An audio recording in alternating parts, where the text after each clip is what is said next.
I should have switched my internet before I connected here, but hopefully this works. There's one way to find out. Let's see how we do. All right, folks. I'm just getting the streams going. I'll test out the chat in a sec. My lens on my camera's all screwed up, unfortunately. That's how it goes sometimes. This is the second time. This was the second lens I'm on, and the second time that it's broken. So the autofocus ends up going, and I'm not sure why. The first time I think the motor actually broke in the lens, and then this time I don't know, because if I put it in a manual focus mode like it is now, I actually can't adjust the lens at all. And it also seems like it is stuck doing something weird with the I don't know, like the aperture or something funky with camera stuff. I think there's too much light going into the lens, so I actually have my lights dimmed because it was like a wall of white, and I don't know how to fix it. But yeah, like it's not focusing on anything now. But I have it in manual focus mode, so hopefully if I keep my head right here, everything will be okay. But welcome to the live stream, folks. I got a topic for today. It's going to be promotions without burnout. If you're new to the live streams, welcome. I'm happy to have you here. These live streams are very much like an AMA format. So if you are new, then feel free at any point, jump into the chat. I have, you can't see unless you're in my room, and I don't know, but you can't see, but I have a bunch of windows pulled up to see that if I can like watch the chat and stuff, which reminds me, I got to pull up Substack here so that I'm not lying about saying that. But that way, yeah, if you want to send messages in the chat, I can watch on Instagram, which is a separate chat. I already have to block someone on Kick. Not new, might as well be. Chat displayed the messages from all the platforms look bigger today. Yeah, I'm not sure. You're on YouTube. That's interesting. Do you mean in the video feed, or do you mean on YouTube itself? Because maybe it's just a YouTube platform update or something funky. I didn't change anything, so if it looks different in the video itself, maybe that's me somehow. I would be responsible for that, but I didn't change it, so if it is different, then something changed under my nose and I didn't realize. But yeah, jump into the chat if you have anything you want to talk about. The topic for the day is promotions without burnout, like I mentioned. So again, if you're new, these topics come from my one YouTube channel called Code Commute. I try to take like questions, or I go to Reddit to try and look up interesting things to talk about. Chat about them in the video feed. If anything, making it a little bigger wouldn't be a bad thing. Okay, I can do that. Is that big? Maybe. Is that changing as I do it? Can you guys see that? Oh yeah, you can. Cool. It's very delayed, so let's do that. Right there. Something beside my head. Yeah, so Code Commute is where I try to do questions from that are submitted or from Reddit, and then I talk through them, and then I write a newsletter article. So if you want to see it, the newsletter article is here. Just going to put it into the chat. And it's an email newsletter, but if you're like, hey, that sounds dumb, I don't want to get more email, that's totally cool. You can check out weekly.devleader.ca and just kind of treat it like a blog. And that way, if you enjoy the live streams, you can see what the topic's going to be. I will remind folks right now, because I will forget, that I'm going to actually be on vacation this weekend coming up. That means I have to see. I might still do a newsletter article, but I won't have a live stream. I'm going to be in Las Vegas. My wife and I are going to a concert, and I think it's called When We Were Young or something, but it's like all these like punk rock bands and like rock bands from when we were young. So I think like Blink 182 is going to be there. It's going to be super cool. Yeah, the nostalgia, I can taste it. But yeah, so I won't do a live stream, unfortunately, but I will probably do a newsletter article because I like writing them. I like getting the stuff out there. But yeah, it's going to be about burnout. So one sec. Oh, Am I being silly today? Yeah, you know what? Give me one sec. I don't have to do what I'm doing over here. Oh, I can't get rid of that. I set my I set up my stuff for like doing like YouTube video recording. So I have two like recording things set up, and I don't need to do that. I just need this one. But I was just going to show you that if I go over to this view, this is where the newsletter article is if you want to check it out. And again, if you are interested, like Code Commute, this is the video I did talking about this topic. And I try to, if I'm going to be doing a live stream, I will put the link to the live stream like right at the top of the newsletter article. So again, if you enjoy being here, check out this, check out the newsletter, and then you can click the link at the top. But for now, you can look at my big dumb face here. Yeah, do a live stream from the event. That would be cool. I actually, I have to get over like my, I don't know, it's probably fear, my awkwardness of doing like recording at places. So for example, when I went to that conference recently, Commit Your Code, that was in Dallas, I I brought my like camera. So I brought my Code Commute camera, had it all with me. I brought microphones and I was like, "Oh, I'm going to talk to people when I'm there and like I'll record and I have two mics and it'll be fun." I brought my 360 cam and I was like all excited, and then I like didn't pull it out. And I think it's because that is a situation where like my introvertedness like takes over. And I'm like, I'm not going to pull a camera out here. But you know what? I feel kind of stupid for it because I think if I would have just gotten started doing it, it would have been a lot of fun. But I think I'm like too self-conscious about it. So someday, but I feel too awkward right now. But anyway, topic is promotion without burnout, because the topic that came from Reddit, this is kind of an interesting one.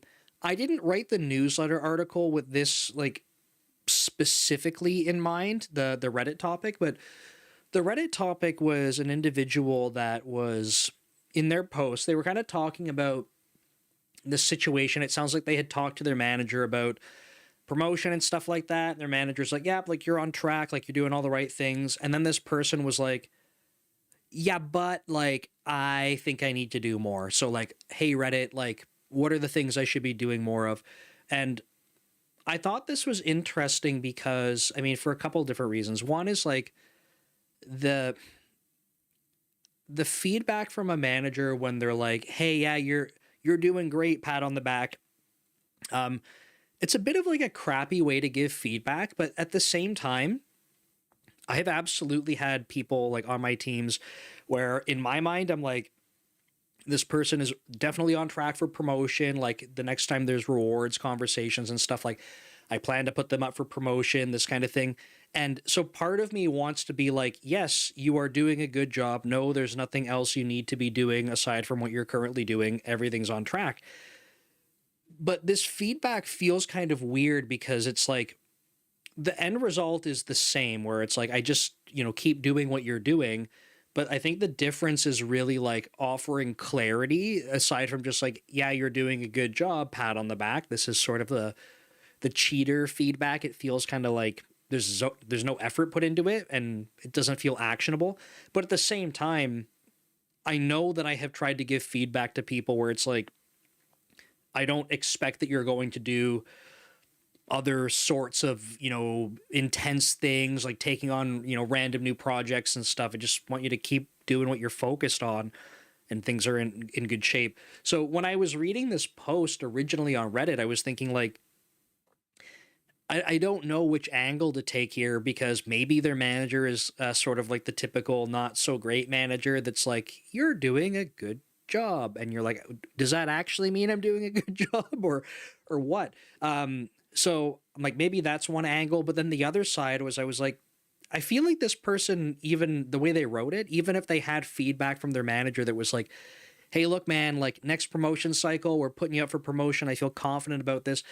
I feel like based on how they wrote it, they wouldn't really believe that and they would still want to do more. So I took it more along the lines of like, "Hey, look, like here's things to focus on, But at the same time, if you get clear feedback, which is one of the things I talk about all of the time, is like level set expectations, right? Have this conversation. If you're getting that feedback and then you still on top of that try to do more, like you are probably on a path for just like doing too much and burning yourself out. So that was kind of the meta point that I wanted to get across when I was writing this. And just checking the chat. Ryan says, unless they explicitly say in the, talking about the filming. Yeah, I don't know at the concert. At the concert, I probably won't, just because if I'm with my wife, she's gonna be like, "Don't you dare pull your camera out." Because even if I can get over the awkwardness, I don't think she can. Which reminds me, I like a year ago, I tried to film a video with my wife on the couch. That sounds terrible. We were, we were talking about Burnout, and I actually. The reason I got the second mic for my setup was so that I could sit down with my wife and we did like an interview, but the audio wasn't on.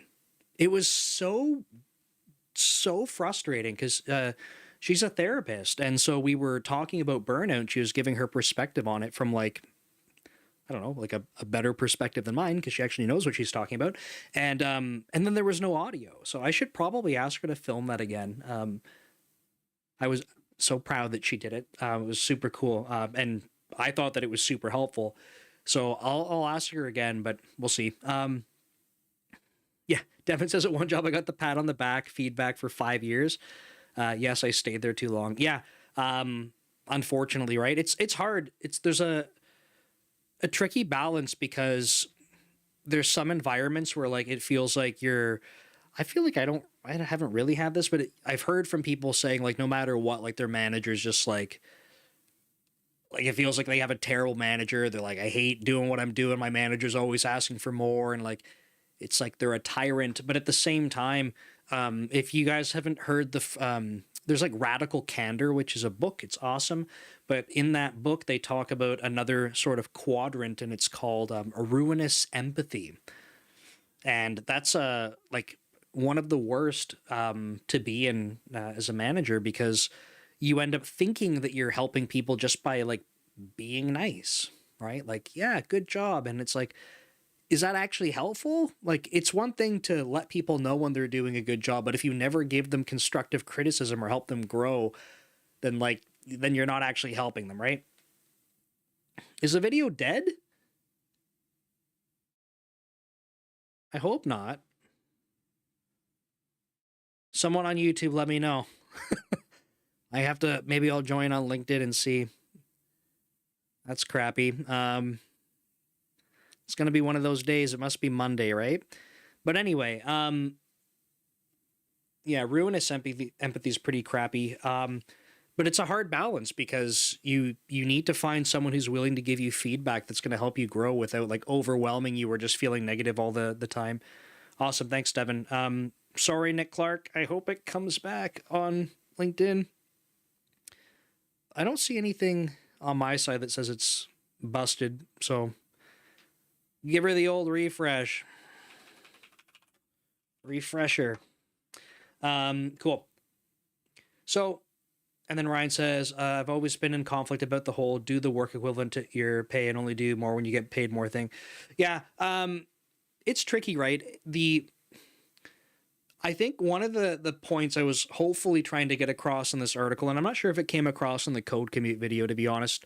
I can't remember. I can't remember how that conversation actually went, but the one of the things I was trying to convey was like, there's a balance for everyone, right? There's some people, and it will change at different points in your life and in your career and stuff, but there's going to be times for, I would say probably for most people, where you're like, hell yeah, motivated, and you're like, I want to do more. I want whatever's next, like want to level up and bust your ass for it. And that's great. But at the same time, like if you go your entire life like that, unless you just enjoy that process, you're probably going to reach a point where you're like, oh my God, what am I doing? Like, and it's kind of like dangerous. Dangerous feels like a strong word, but I feel like dangerous for like your mental health and probably your well-being in general, because like at that point, like, what are you actually doing with your life aside from just like perpetual burnout? The flip side is like, you probably want people to be able to strive for a little bit more, for improving themselves and, achieving more. But there is a balance, and that's going to look different for everyone. That's going to look different for individuals at different points in their life. So, yeah. And then I'm just reading Devin's comment because the one thing I wanted to add on was like, there is this idea that, and it's, I would say, I don't have like stats to prove this, but I feel like the most common thing when it comes for promotions is like, as managers, sorry, there's so much dog and cat hair on this. I can see it like flapping in front of my face and I just want to like pull it.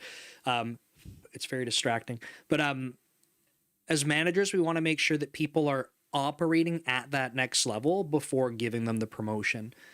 And that's because what you generally don't want to do is hope and pray that someone is going to be able to do the job. So you're like, you take the risk on them to do it. I say this as the more common thing, right? But there's like, I would say even when I was made a manager, when I was at a startup, they probably took a risk on me because they were like, we don't know what the hell's going on. We need a manager. And, you can talk to the engineers. So like lead these teams. So like that's probably not the common thing, right? But in general, it's like you don't want to promise something to someone like, here's the next level, I hope you can do it. You kind of want to see that they are doing it. And one of the reasons for that, I mean, there's a handful, but one of them is like, especially at higher levels, as a manager, like I need to go advocate for that employee, right? So I need to make a case for them to my peers, to my manager, to my skip level manager. And sometimes like to the point where my skip level would need to go to the rest of like their peers and advocate as well. So if I don't feel super confident, like that's not going to pan out so well. I'm not going to go, hey, like, Bob can probably do it. I feel like Bob could probably do it. So like maybe we should do that for Bob and then we can see if Bob will do it. It's like, no, Bob better be proving that Bob can do it. And I need the evidence, and that way I can go convince and influence beyond, right? So that's kind of the framing there. Devin says, I think some managers would like to promote, but the org makes it too difficult. Yep. In those cases, the manager might feel helpless, but not feel like they can share that with the reports. Yeah, absolutely. There's situations like this, right? There's budget constraints. There's timing constraints with budget as well. So like, just to give you an example at Microsoft, at least in the Office 365 side of the world where I work, there's 4 promotion times of the year. There's the primary one, and that's sort of like where you have promotions and rewards, like for the company basically, or at least in our org. I'm assuming it's the same across the company. I don't know. It's big. And then there's like the exact opposite time of the year, right? So like 6 months later, and that's the next biggest promotion. But it's like that the amount of promotions around that time are like a small fraction compared to the main one. And then there's 2 others sort of at the other like quarters of the year. And that last quarter, something, I don't know if you call it the last or the first, the third quarter, let's call it that. That one is the least, right? That's like, there's not a lot of budget by that time usually. And it's like, okay, well, if you're kind of on the fence at that point, you might as well wait for the main one unless there is budget, and then you try to push people through, but it's like, it's weird. So there's situations where I'm like, yeah, this person, if there was budget, I would probably try to push for this person. But often there isn't. So it's like, I have to wait. And I can imagine in different teams and different companies and stuff, like you might be looking at a situation, I'm imagining like a startup or something, right? And it's like, okay, you want to promote this person, but like, I don't know, like what's that going to mean budget wise? What's that going to mean for team structure wise? Do we have I'm just making this up. Do we have too many people on this team that are like now going to be like at a senior level or something? And like, there's no juniors left on the team. Should we reshuffle people across these teams so it's more balanced? Like, there's a lot of weird stuff going on. You might be in a position as a manager where like, for some reason, you feel like you have a good handle on the team. you feel like you can advocate for people, but when it comes to convincing others, like you're getting weird pushback that you don't understand. So the word that Devin used was like was feeling helpless. And like so you could imagine that there's different circumstances that would result in a manager being like, I can't influence the way I need to. And again, different organizations, different teams and stuff that could be certainly contributing factors to that. And then you're left in a position where you're like I will, I want to say I will never, I hope I never again in my career promise people promotions and timing, because I have before, or I've been convinced that like things were going to happen. I've literally been in situations where I had like fought for someone to get promoted and then like had gone through multiple rounds of like fighting for them because there was budget, and then that budget got pulled, but I had told them. So I will try to never do that again, because that is one of the worst conversations to ever have. So don't want to repeat that. Okay. Article wise, what did I say?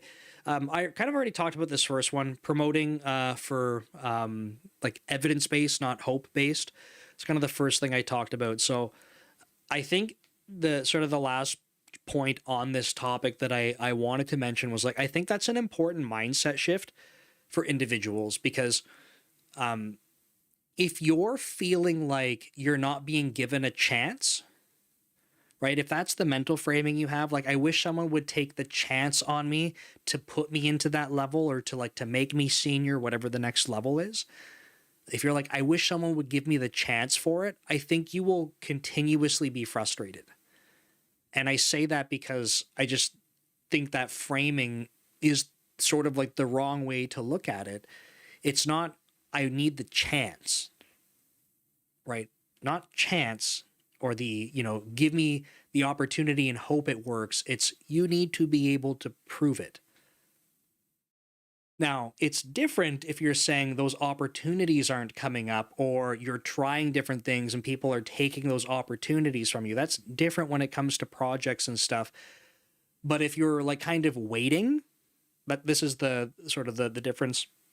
Pardon me. If you're waiting and going like, I wish someone would give me the chance, I think that's where you're going to continually be frustrated. So try to shift that perspective. That's kind of the first part I was writing about and wanted to touch on here.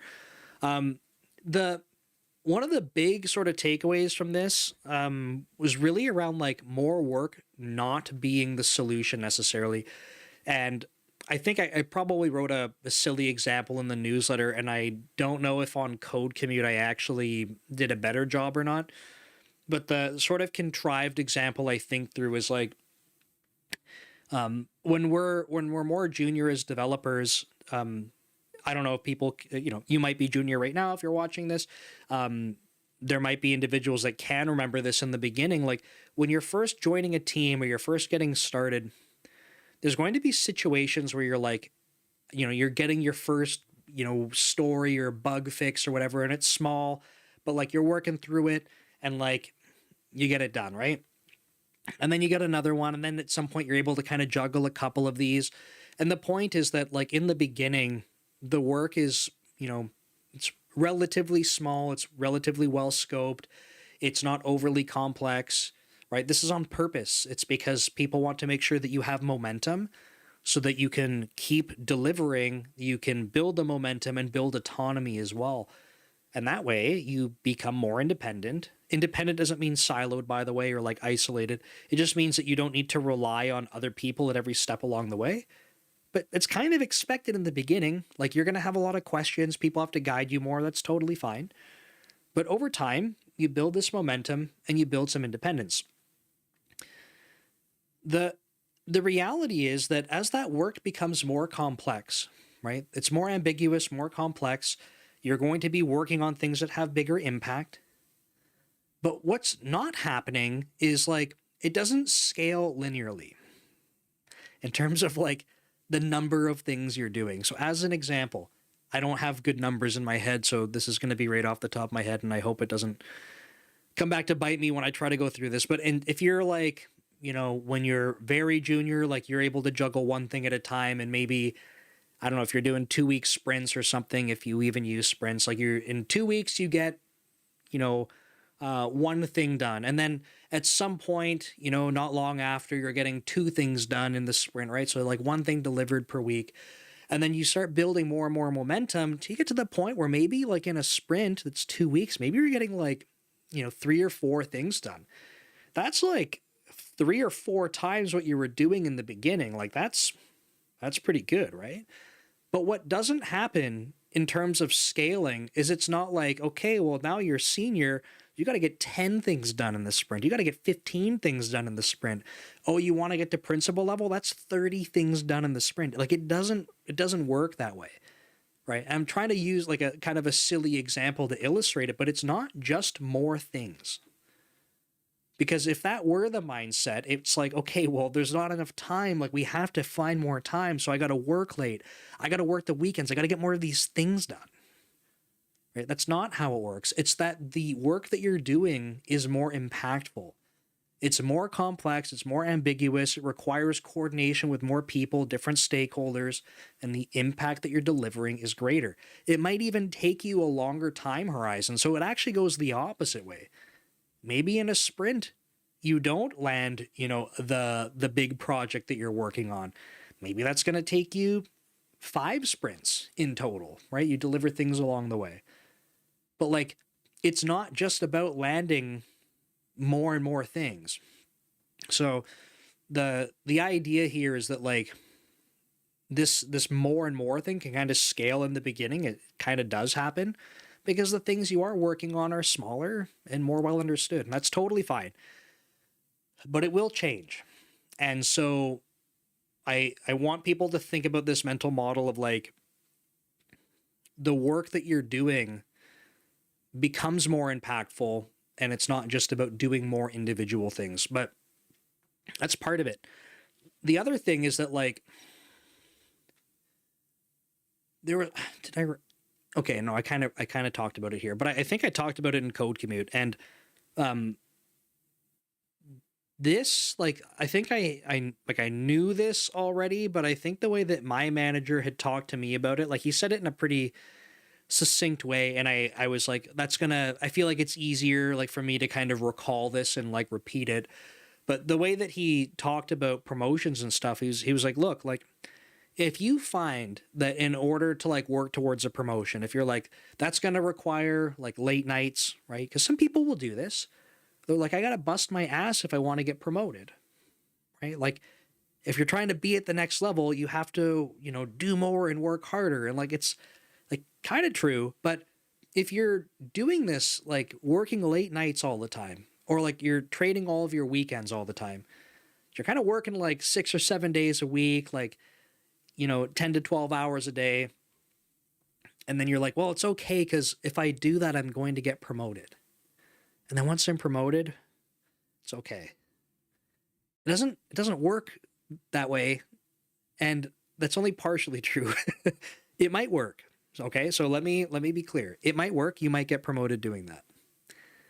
The problem is that when you are promoted and the level goes up, the expectations go up. If you remember, one of the first things we were talking about on this stream so far is that you need to be like in general, you should be operating at the next level to earn the next level. So if you are doing all of these things to get your productivity or the effectiveness of your work at the next level, if that requires that you're always working late, always working weekends, and just like way, way, way more work, you're doing that to be at the next level. Now you're proving you're at that next level. So what happens when you go, great, I got there. Now I don't need to work the weekends. Now I don't need to work extra hours. You were here now, right? You're not making use of your time effectively. You're just adding in more time to get more stuff done. So you either stay at that spot and you burn the hell out, or you need to work on becoming more effective. So what I'm not saying is you should never work extra or you can never work a weekend or whatever. you need to find balance. But the point is, if that's the only way or the only sort of leverage you have to get more effective is just to add in more time, you probably will not be able to sustain that long term. Ryan says, working more to the point of destroying your priorities of things like family and life and your own mental sanity, it is not worth it. And Devin agrees. So I agree as well. I have said this on Code Commute, like when I tell sort of my story before Microsoft and stuff.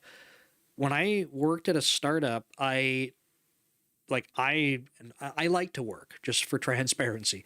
And I'm not saying that that makes me better or anything like that. I enjoy working because I like creating things, and like it makes me feel good to be part of like making things. Like it just feels good. So I like to work. I also like, that's nuanced. I don't just like doing like if someone's like, here's an order, go do it. Like that's not going to make me feel good. I like being creative and getting to do that. But when I worked at a startup before Microsoft, I didn't really have like other priorities and stuff going on in life. So it was pretty simple and straightforward. Like wake up, work, go to the gym, work. Like that was it. And I was, I want to say I was happy. I probably was not a happy human. Realistically, there's probably a lot of things like I didn't realize, like kind of behind the scenes going on, but like that was a feedback loop that I was bought into. Like I enjoyed work and I didn't have other responsibilities. But what I didn't realize, and the reason I'm saying this is because as Ryan put it in his message, I feel like that's a very, and I think it's good. It's a very obvious, like understandable way, right? Like to working to the point of destroying your priorities of things like family life, and your own mental sanity, right? The reason I'm giving my example is because I didn't realize I was destroying my priorities. I didn't realize I was destroying family life, right? I had moved away from home, and it was like I'd periodically see my family. I didn't have a girlfriend or anything for most of that time. So like wasn't married, no kids or anything like that. But I could go back and visit my parents. My sister had moved across Canada, so she was far away. But hey, my parents are an hour and a half away. My friends, they're all like an hour and a half away. Like, friends from high school and stuff. I have some friends in the city, whatever. Right. But what I didn't realize was that over time, like those things were taking more and more and more of a back seat. I was not aware of what Ryan wrote in his message. I wasn't aware these things like work life was kind of destroying everything else around me because it didn't feel like that. Right? I'm doing what I enjoy, and I still go to the gym and stuff every day. So I feel like I got the health part down. I'm doing well in my career. I'm enjoying the work. Like, what else do I need? So the reason I walk through my example is like for those of you that may be in a situation like I was, I just wasn't aware. I didn't have the awareness for it. I'm realizing now from my wife that might be more things like ADHD or something. And maybe I should go talk to someone about that so I can understand it better. But maybe that's something going on where I don't have the ability to like filter those things effectively. And as a result, it was like just kind of this perpetual thing going on. So, the one thing I did along the way to try and help with that, and I've told this story before, like I got my dog Lila. So that was something that I did to try and break me out of the pattern of like wake up, go to work, stay at work, go to the gym, go back to work. Like I got to do something else. I need to be around for this animal. It's a life that I have to take care of. So, yeah, I totally agree with what Ryan says. I'm just kind of adding in that you may not be aware that that kind of thing's happening. And maybe you are aware, and maybe it's something like you're not sure how to break out of it. But I think the first step is like awareness, right? If you're not aware, it's very hard to take action. Devin says, during my time at a startup, I was taking care of everything, but I was so immersed in work that I wasn't taking time to learn. Interesting. So my effectiveness wasn't great. Yeah, that's interesting, right? So like there's a trade-off, right? And that Devin's trade-off that he's describing is, different than what my trade-off was. But the point being that when you're very immersed in this kind of stuff, like probably something's going to give, because the thing that we're all trading is like more time at work, being more immersed in work. So like that's the thing that we're trading, or that's the thing that we're doing, and the things that we're trading for that might look different. So yeah, hopefully that part makes sense, where it's not just like you can't indefinitely add more capacity.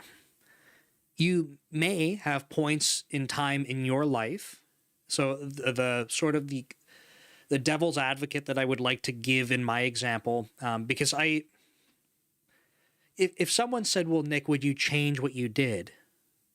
I'm not sure, to be honest, even with the hindsight.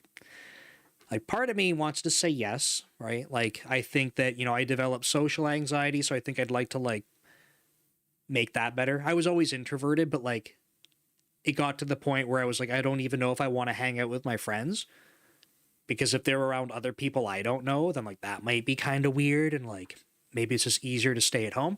So I didn't like that part about my life. I think realistically, I was probably like way low. Like, this is gonna sound kind of funny, but I mean it. Like at a human level, I was probably way lonelier than I cared to admit to myself, or like even acknowledge or realize. And like that's like going back to the social anxiety and stuff. So part of me was like, hey, well, if I just remove myself from people, but then you become lonely as a result of that. I just don't think I really clued into that. So I think there are aspects to that that I would like to change if I could go back and do it again. But at the same time, like I am not, I don't regret like working my ass off. I don't regret that. I enjoyed it. I learned a ton. Made a lot of progress doing that. I feel like I put my career in the right direction. Like, there's a lot of good things that came out of that. So I think I would adjust it a little bit, or like have a little bit more self-awareness, but I don't think that I would fundamentally change how I did that.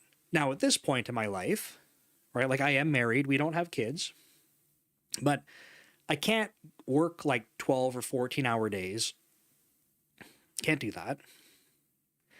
Or like, and like this is sometimes it's kind of hard, because like I like to do content creation and stuff after work, and like on weekends I am trying to do like some work, but it's not my 9 to 5. But I have to be careful about how much time I'm spending doing stuff, because I have other things going on in my life. Ryan says the biggest problem is you don't realize you're destroying your priorities until it's too late. Yeah, exactly. So you're able to catch it early, take the bull by the horns, and fix it. Yeah, before it's too late. Exactly. Totally agreed. So I think that's the number one thing. If I could go back, I would probably like try to give myself more awareness, to be like, hey, you realize this has an impact, because I don't think that I understood that. And I've said this on Code Commute before. I talk about my HR leader that I had throughout my time at that startup, and she would tell me all the time, she's like, you are going to burn yourself out. And I remember being like, look, like, no, I'm not. Like, I'm fine. I'm enjoying what I'm doing. I don't feel like burnt out. Like I would stop if I didn't like what I was doing, right? I was very adamant about this. I'm not going to burn myself out. I'm not going to burn myself out. But she's smarter than me. And it's just that it looked different, right? This just goes back to, I didn't realize I was kind of giving up these other things in my life. She had a lot more awareness, being able to observe me and being like, hey, like that's not a sustainable thing. So, saying this all out loud because maybe you're thinking about it like how I used to, and I think just a different perspective can kind of help. Okay, one of the things I wrote down in this article was around like, I titled the section like stretch, don't snap. And what I mean by that is like, I think it's okay, and like it makes sense that you need to stretch a little bit when you're trying to go like for the next level. What does this mean? Well, like if you think about what you're doing now versus what you need to be doing at the next level, that might require that you're doing more things. It might require that you're doing things that you're uncomfortable with because you haven't done them yet before, right? You need to stretch in some way so that you can be trying things at that next level. What that doesn't mean is that you overload yourself with a bunch of stuff that you can't do, or a bunch of stuff that's going to take so much of your time and sort of distract you from your core responsibilities that all of a sudden you can't keep up with your normal work, right? That's not what we want to have happen. We want to make sure that we can, I don't know, like I'm using the word stretch. I hope that makes sense. I know it's kind of a weird word to use for like people, like we're stretching people, but like, you know, kind of putting yourself into a situation where it's a little bit uncomfortable because you are learning things or you're doing things that you haven't, like, you don't feel like you've mastered yet. This is the whole point. Like you're trying to do things at that next level, right? Got to stretch a little bit. It's got to be sustainable. And you need to make sure that you're not like sort of messing up everything else because now you can't focus on it, or you're so focused on this new project that you can't get your other work done that people were expecting you to do. People are expecting that you're doing your core responsibilities as planned because that's what you're getting paid for. And then you need to be able to, on top of that, demonstrate this next level of impact. So I'm saying that because, yes, it is a tricky thing to balance. I'm not trying to make it sound like it's trivial to get promoted and work towards the next level. It is hard work.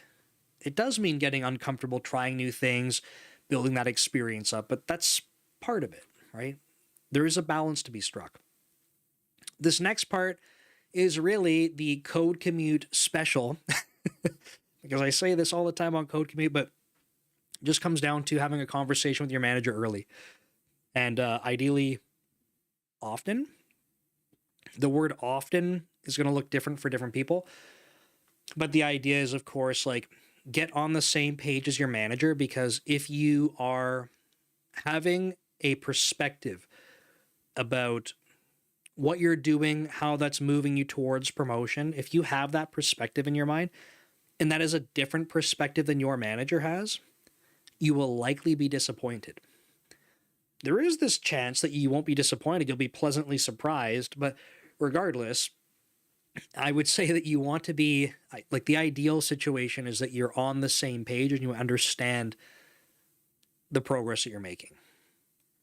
I also say that fully acknowledging that not every manager will do a good job of that and being transparent, this kind of thing. So I get it. But at the same time, like you also have a responsibility in that conversation.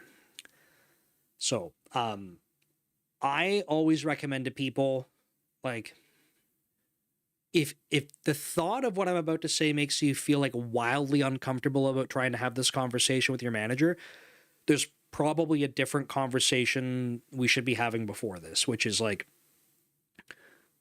why is it so difficult for you to have conversations with your manager? Like, what does that working relationship look like? You need to kind of work towards that and improve on that type of situation before you can have meaningful conversations. Because a lot of what I talk about when I say like, hey, you should go, level set expectations with your manager. Like, I know this because I'll read it in comments where people are like, oh, my manager, like I could never have a conversation like that. And I'm like, well, okay, we got to break this down, because like, is it because you've never tried? Is it because you have tried multiple times and like, you got a crappy manager? Like what's going on? We have to go figure this situation out first. So again, not saying that's trivial. I don't mean to minimize that, but that is the first focus. Get to a point where you can have open, honest conversations with your manager. In some cases, that means you're working under a crappy manager. You might be in the wrong spot.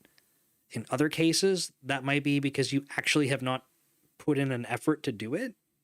I hate to be the person to break that to you, but that's potentially the case. Just means you need to go try doing that, right?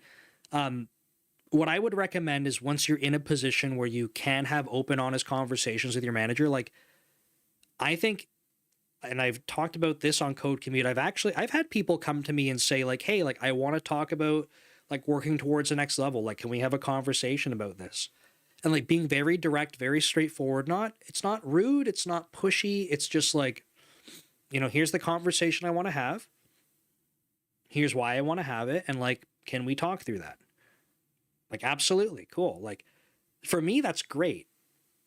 Like, I really appreciate that personally, because I understand, it helps me understand what someone wants to focus their time on. In one-on-one conversations, I like leaving it open for people to bring up what's top of mind for them. Sometimes that's status updates. Sometimes that's, career stuff, sometimes it's because they got personal stuff going on in their life they need to talk about, balance their time, whatever. But if someone's like, hey, I want clarity on like career progression, excellent, let's talk through it, right?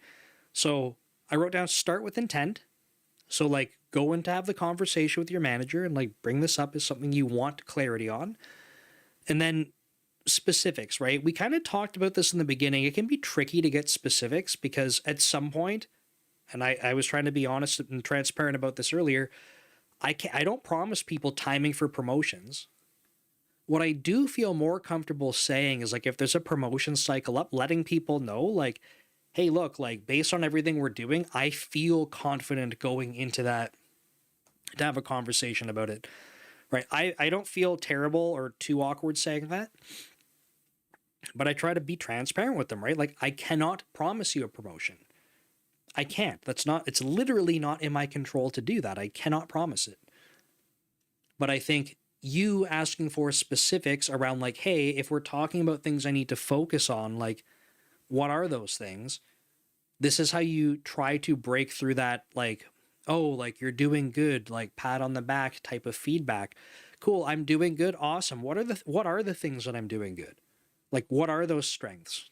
Okay. Awesome. Should I continue to focus on those strengths? Like are those the things that are really pushing me forward and I should double down? Because that can be feedback that's like, hey, these are things that are really stand out for you and like you should keep doing those things. And in some cases it might be like you're doing these things awesome, but this other thing over here, I don't see enough of that. It could be a combination of them, right? Ask for specifics and try to talk through that with your manager. If you have something like a talent guide or a rubric or a career guide or whatever your company calls it, try to walk through that, right? We have that at Microsoft, at least in the Office 365 side of things. We call it the talent guide.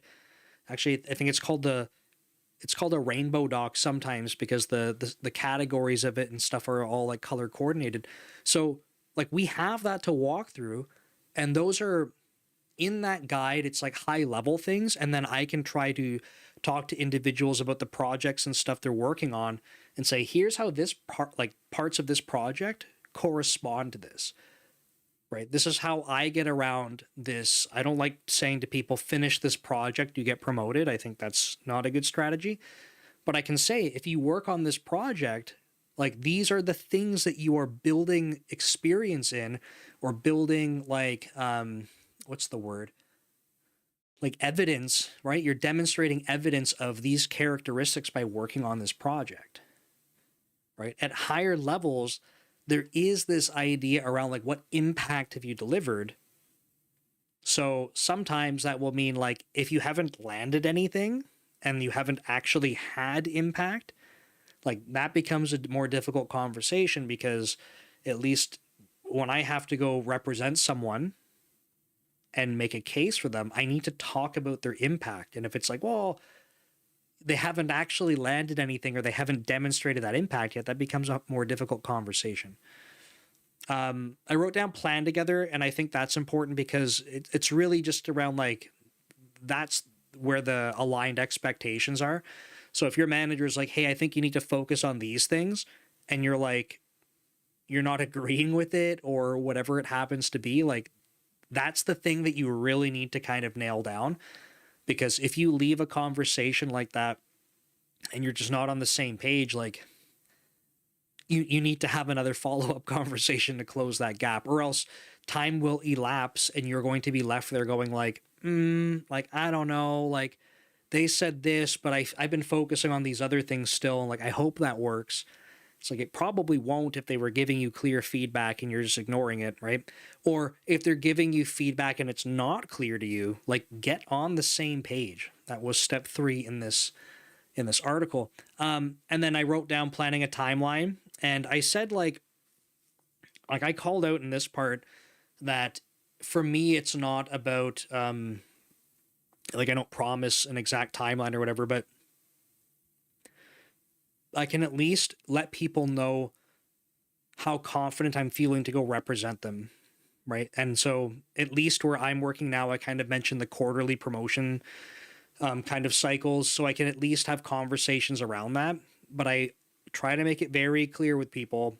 I don't promise exactness. I just think that it's important that you get alignment on what that looks like, because someone might say like, "Hey, I think I'm ready for promotion." And if a manager's like, "Hey, I think you're doing good work," but in their mind they're like, "Oh, this person needs like another year." Like, you got to make sure that that's like coming through clearly, because if you're not discussing what that means, again, you're not aligned on what those expectations are. So just trying to nail that down a little bit more clearly, I think, helps. And then check in regularly, right? So don't make this a conversation you have once, right? It's just, I feel like it's a recipe for frustration, right? I talked to you 12 months ago when you said, "I'm doing good." I don't know, did things change? Like, like did good mean like, yeah, you're doing good and my expectations is at your level, it takes 3 years to go to the next level? Like, setting check-ins will help you kind of realign along the way. I think that's super important. So it's like in code commute videos, or even on this stream, if I talk about like, oh, it's good to do like a self-reflection and see where you're at, that's not a one-time thing you do in your life. It's like, oh, I turned 36, like time to do a reflection, like my one reflection per lifetime. Like, no. Have check-ins, do reflections, this kind of stuff, and that way you can see like what progress have I made and where do I still have to make more improvements, or gather more evidence, right? And then that leads me to one of the last points here. Um, I've written whole like newsletter articles on this, and this looks different for everyone, but I think having some way to try and document the stuff that you're doing in terms of impact is very helpful. Some people will use, like, I think I still have it. There's like a free thing that I have. Um, One sec. I'm just checking the website to see if it's there. Yeah, like I have a brag document template. It's free. Gumroad like lets you put in like an optional price. Please don't put anything. I mean it seriously, because the whole point of this was I just wanted to show people like you can literally have a I don't know, like something that's a minimal organizer just to take some notes in. So some people call them brag documents. I don't like the word brag because I think it makes me feel uncomfortable. I was always told like bragging is a bad thing, like don't brag. But people call them brag documents. I called it a highlight tracker. You could call it like an impact document or whatever you want.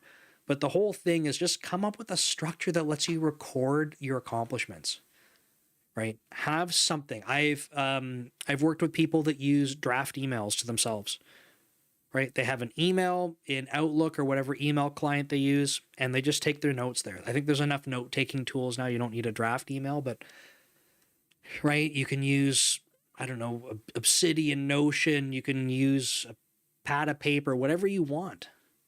Record your accomplishments, and that way you can bring those to conversations with your manager, whether that's periodic check-ins, whether that's like in your one-on-ones, whether that's these conversations you're having about your career. Take some notes and make sure that periodically you're leveraging the information in those notes to check in with. I think the last thing I wanted to mention with all this, and we talked about it near the beginning, was just like your work-life balance, right? So when you're doing this, all this stuff we're talking about, like, don't lose sight of the work-life balance. We kind of talked about it near the beginning. I'm bringing it up at the end. Oh, doing it in Slack Canvas. There you go. I haven't used Slack in the workspace for 5 years because I'm a Teams guy now. I actually like using Teams at work, and I know that probably makes some people feel sick to their stomach. I used to hate Teams. Hate it. Where I used to work, we had Slack, and we were talking about doing a team switch, and I used Teams, and I was like, oh, I can't stand this. This is the worst. And then when I'm like, I'm saying this in full, true transparency. I don't mind using Teams at work. Kind of like it. But it feels like there's a million more features in Teams that I use at work versus if I use like I don't know, like Teams that's on this current computer that I'm on. And The only, like, honestly, the only problem I have with Teams at work is that we have it on what we call like the dog food ring. So if you haven't heard the phrase like eat your own dog food, you're like basically testing the software internally. So we get the earliest features and stuff. So sometimes it breaks because that's what happens when you're in the earliest usage of a product. But it's really not the end of the world. It's I actually like using Teams, but I use Slack outside of work for everything. So I just haven't gone back to explore a lot of the features. So like huddles in Slack, like that feels kind of weird to me. I know it's just like a group call, but the way that they pop it up in Slack is just, it's bizarre. I don't know, but I like Slack overall. The thing I was getting at before the Slack canvas thing was that work-life balance, right? So when we're talking about all this stuff for, working towards promotion, one of the things from the beginning was like, we need to make sure that we are maintaining work-life balance. That will look different for everyone. That will look different for you at different points in your career, in your life, right? Things change. Don't lose sight of that, because at the end of the day, if you're just working to what's the goal? Right? If you have a goal in like the shorter time horizon for yourself, where you're like, hey, I do want to focus on my career. This is really important to me. Great. That's fine. I'm not saying that's wrong, but I think that it gets a little bit risky to not reevaluate things along the way. And I remind people, like, I have a tattoo on my arm. I can never show it because the angle of this thing, but like there's an hourglass. It's kind of hard to see. I can see it when I look at my own arm, and that's the whole reason I have it. But I have an hourglass on my forearm, and it shows money falling from the top of the hourglass into the bottom, into an open pit. And it's just a reminder to myself that if your only goal is to try and make money, and that is the goal, make number go up, you will not live a fulfilling life.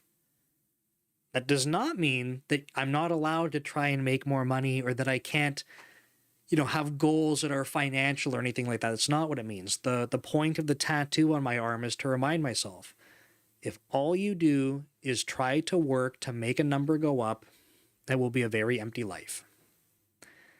And I would say that is the same mindset that I want to remind people of when it comes to promotions and stuff.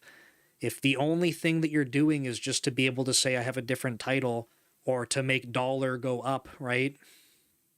At some point, it becomes kind of empty. So that's my reminder for folks, and we're right about on time.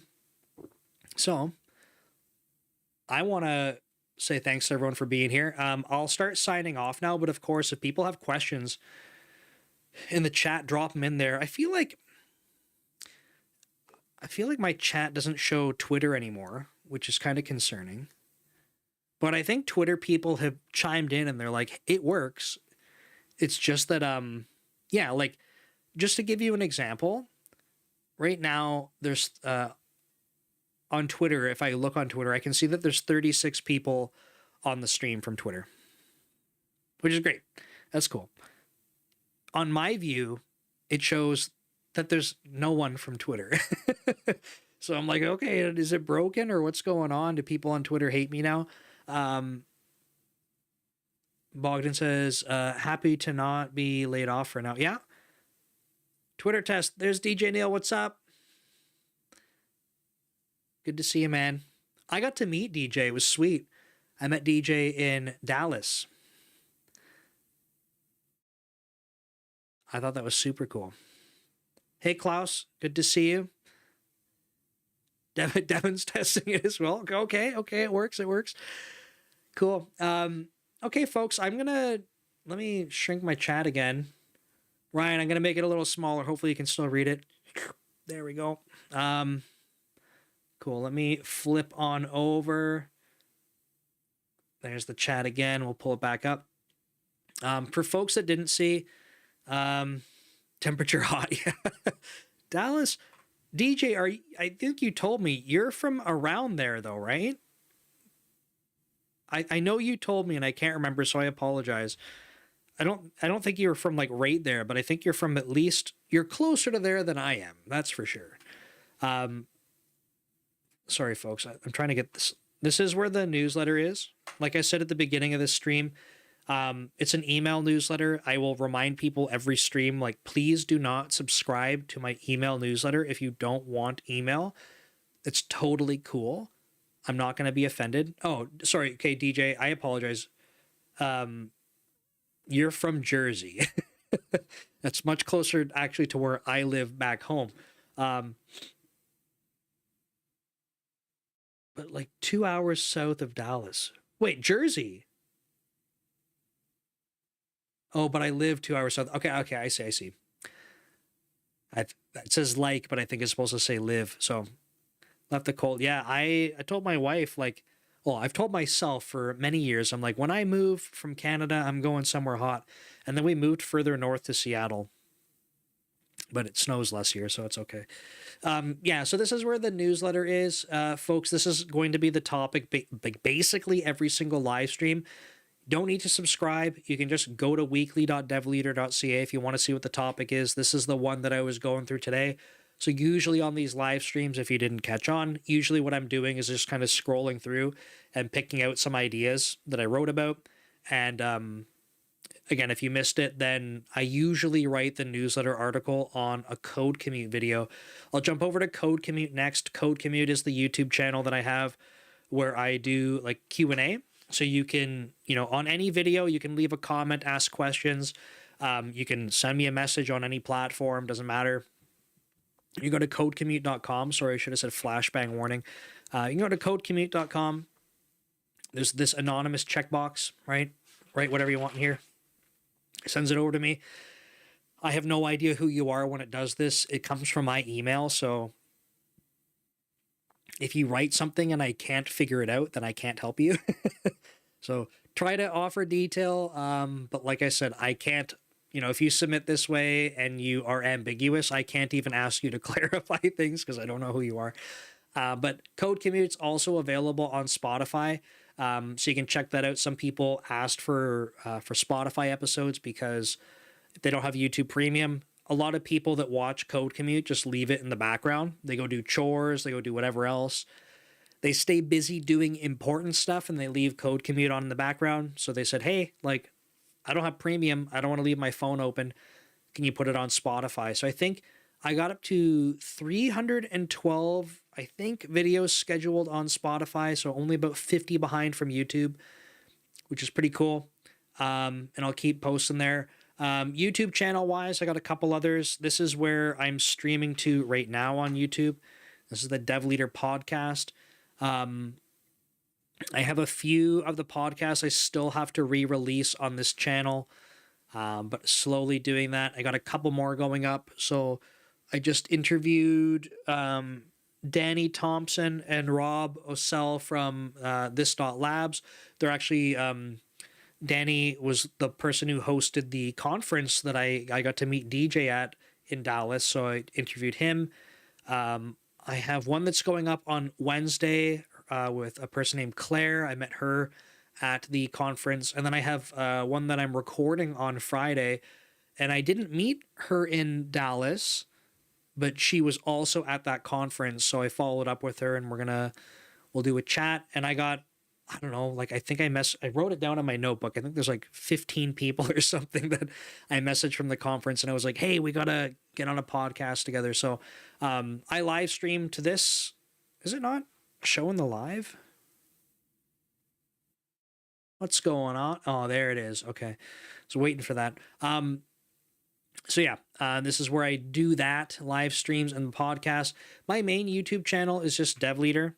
This one is now going to be all programming tutorials, primarily in C# because that's what I program in. It's my language of choice, and then some AI stuff on top of that. I kind of feel like I need to be making AI videos to show people at least my perspective on building software with AI. So I'll be doing more videos like that, which reminds me, folks, if you're watching this and you're like, hey, it would be really cool to see how to build X, or like how to use, like how do I use Claude or Copilot or whatever, Cursor, like just let me know. I'll go make tutorials on it. This is the main channel. Dev Leader is my main channel. I need to be making content on this channel. That's the one that pays the bills. Just kidding. It doesn't even cover my code commute bill when I drive to the office.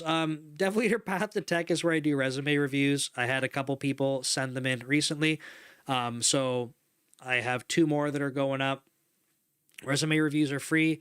So if you want your resume to be reviewed, send it on in. I will do my best to give you constructive criticism, which means good and bad, right? I don't do resume roasts. I don't think that that's helpful for anyone.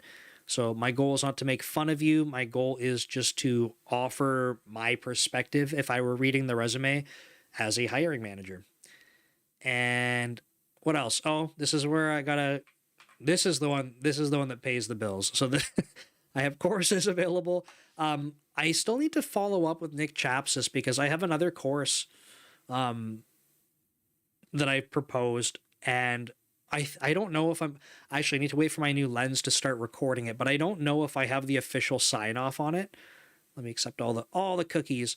But if you're interested, I have C# courses. So these 2, like getting started in the deep dive, there's a bundle available if you check out the bundles section. Oh, they changed it.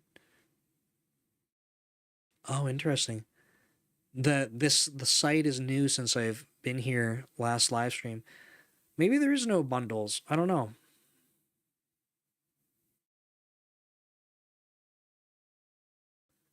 I don't know. Maybe they got rid of the bundles.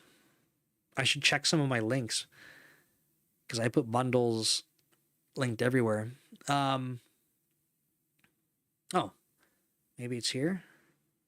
Hey, look, I'm right at the top. Okay, so anyway, I got C# courses. If you're interested in others, I have some other stuff that's not programming specific. So I paired up with Ryan Murphy to do career management. There's getting promoted, behavioral interviews, soft skills. So there's stuff for other people that aren't just .NET developers. But there's this one that I want to start recording. I just need to get sign off. I want the official sign off, or else I might. It's not level set expectations with Nick Chapsis, so I will take my own feedback. Ryan, on the cost thing. So unfortunately, I don't control the actual cost, but there is a sale. There's a Black Friday stuff on right now. So what does that cost? 1 sec. So a lot of it's moving to the Pro subscription. So that is a big cost for the year, right? But I think if you were to do all courses, I haven't tried this yet, so I don't even know. Let's go back here. We're just doing my courses. Okay, so I think you can get, so a month is $40. So like if you wanted to, when billed annually. So what is it? You can do a quarter. Okay, so it ends up being, like I said, I haven't actually tried going through it before, and this has changed a little bit, right? But if you were to do quarterly, then it ends up being like $165. But can you not do? Again, he might have just changed this and I didn't realize. I don't want to click that. Oh, you know what? It probably just works that way.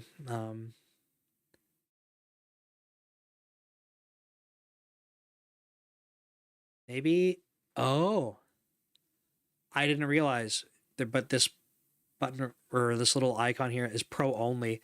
So I guess I have some courses that are only Pro. I wonder, are all of them like that? Maybe. Sorry, I'm kind of realizing this for the first time because some stuff's been changed up. But yeah, it looks like a bunch of stuff has moved to Pro only. But there are, like, I think the Black Friday stuff, or it says Black October 40. Yeah, so this sale, like with 40% off, I think is as high as it goes. The only other time was at the beginning, at least for my courses, for the C# ones, we gave them away actually. So sorry, I keep clicking around here because I don't know how to navigate the site anymore. Here we go. We gave away these 2 courses, which is kind of cool. But yeah, that ends up being a Nick Chaps's kind of thing to focus on. I don't have any other, like, I don't have the power to give them away or like special discounts or anything, but right now it's 40% off. So I think my recommendation would be, I don't know, again, on affordability, this will be different for everyone, but if it's 40% off now, if you're like, hey, I'm just making this up because I got 2 courses right at the top here. If you're like, I want to learn C# and I can tolerate Nick's voice for 11.5 hours. If you're like willing to go, spend the 11.5 hours within a month, I feel like you could do the $165, I guess it's in a quarter. Sorry, it's not even per month. So you have a quarter, so it's 3 months to go do it, and you get 40% off. So I think right now that feels like the best bang for your buck that you can get on Dome Train currently, because I don't know of other times where he goes over 40%. And yeah, there is a discount for Visual Studio, which is pretty cool, but that's also a thing that costs too. That's interestingly, like, the one thing that I software-wise I get from Microsoft for free. I pay for my own Windows and Office. We don't get Office for free. But yeah, this totally, I was about to highlight it on my side, but you won't see it. But yeah, the $500 a year, like that, it adds up, right? No denying that. This is why I actually had people that came up to me when I was speaking in Dallas. Don't tell Nick Chapsis this, but they came up to me and they're like, hey, you said you have courses. Like, what courses can I buy from you? And I was like, hey, look, I need to be transparent with you. Maybe I'm a terrible salesperson. Oh, and Ryan did get my courses. Nice. But maybe I'm a terrible salesperson, but I think it's because I'm trying to be honest with people. I said, I don't know you, and like, I don't want you to think that I'm trying to, pressure you into buying courses. I said, some people learn well from courses because there is like an accountability thing. Like, I paid money for this, I better go actually spend the time to learn it. And that can work well for some people. But I said, like, I try to put out as much free content as I possibly can because I enjoy doing it and I want to help. So my goal is not to try and like take all your money, because I would much rather just try to help you in any way I can. One of the ways I do that is by offering courses, because I think that helps for some people.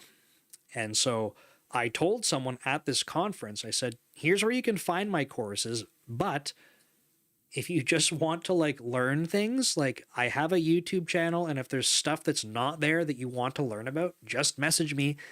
I'll try my best to make videos for you, right? That's like the entire reason I have my Code Commute channel is for that. It's not programming specifically, but that's like, there's like 360 vlogs on there where I'm just trying to like tell people stuff from my experience, because I'm just trying to help. Oh yeah, and that's a good point. See, Devin's a good salesperson. But yeah, there might be training budget and stuff too. I, like, as a manager, like, I'm not given an explicit training budget, but technically if people came to me on my team, I know that there is budget for training. I just don't know the dollar amount. So if anyone came to me and they're like, hey, I want to go to a conference, or I want training or something, I can go kind of bubble that up to my manager and my skip. And if there's budget for it, then they can look into it.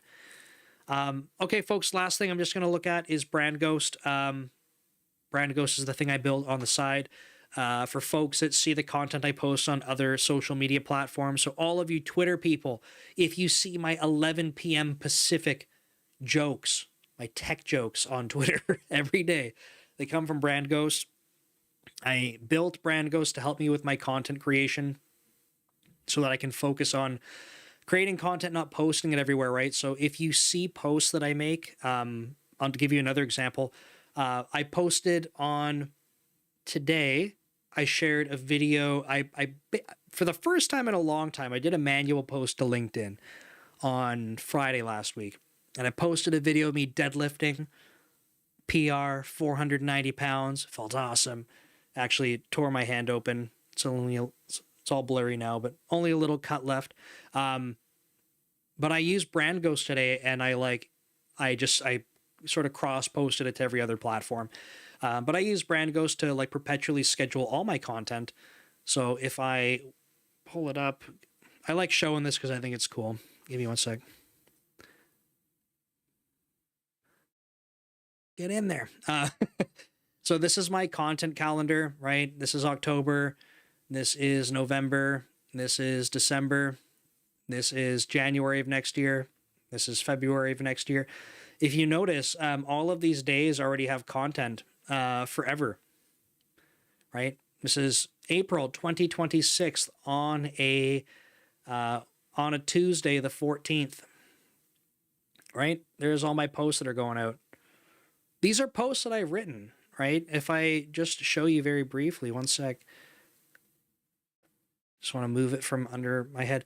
But see, like this is one where I'm posting a short form video to all of these platforms at once, right? So for me, this is a game changer because every day at 9 a.m., 1, 2, 3, 4, 5, 6, 7, 8, 9, 10, 11, 12 platforms get a short form video for me every day at 9. Right, so that's work I don't have to do manually, and that is a huge time saver for me. So I got to meet a couple people at that Dallas conference, and some of them were interested in doing like learning in public, so they signed up. It's free, right?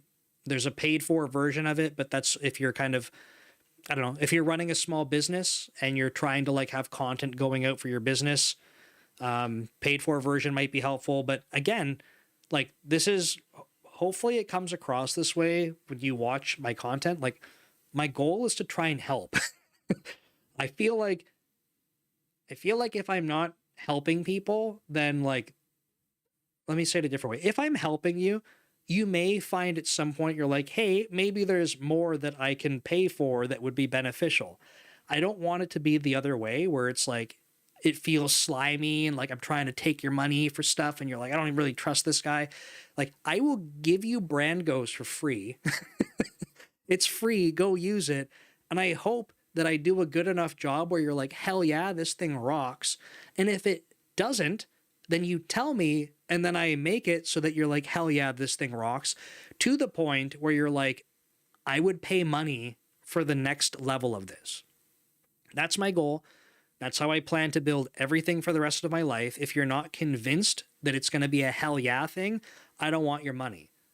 So I want it to be a hell yeah thing for you. And that means like if you want to learn in public, you're probably not making money from that. So paying to post doesn't make sense. So just use it for free.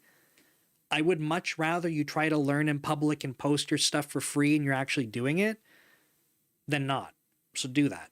And then maybe you're like down the road, you're like, I want to get into content creation. I got a bunch of followers now. I want to do sponsored posts. Cool. Maybe you pay for Brand Ghost at that point. Maybe you don't. That's fine. If you have a small business, same idea, right? If you're like, I feel stuck, I don't know how to make content and post it regularly, send me a message for free. Let's talk about it. Let me get you set up on Brand Ghost for free. And then if you're finding that it's helping you, then you might go, this makes sense for my business, I'll pay for it. And if not, tell me, give me the feedback and I'll make it better. And if it's still not a good fit for you, that's totally fine. But like I said, my goal is to be able to help. And that way you feel comfortable exchanging money for value. Folks, thank you so much. I am going to be doing, as long as it gets scheduled, I'm going to do another plugin presentation. It will be at I don't know if they're going to stream it. It's going to be at one of the .NET meetup groups in Albuquerque, New Mexico in a couple weeks. I'm going to take the presentation I gave recently and revamp it and talk more specifically about Brand Ghost and plugin architecture. But I'll see if that content gets recorded, then I will share it out. If not, I might make a couple YouTube videos out of that and see how it goes. So again, thank you for being here. Newsletter I'll try to do this weekend. There will be no live stream next week because I'll be in Las Vegas. Not gambling. I don't do that because I get too much anxiety, but I will be watching Blink 182 and Weezer. And who else? Avril Lavigne's going to be there. I probably won't watch Avril Lavigne. Was never a huge fan. I don't know. It's going to be fun though. So see you folks soon. Thanks for being here.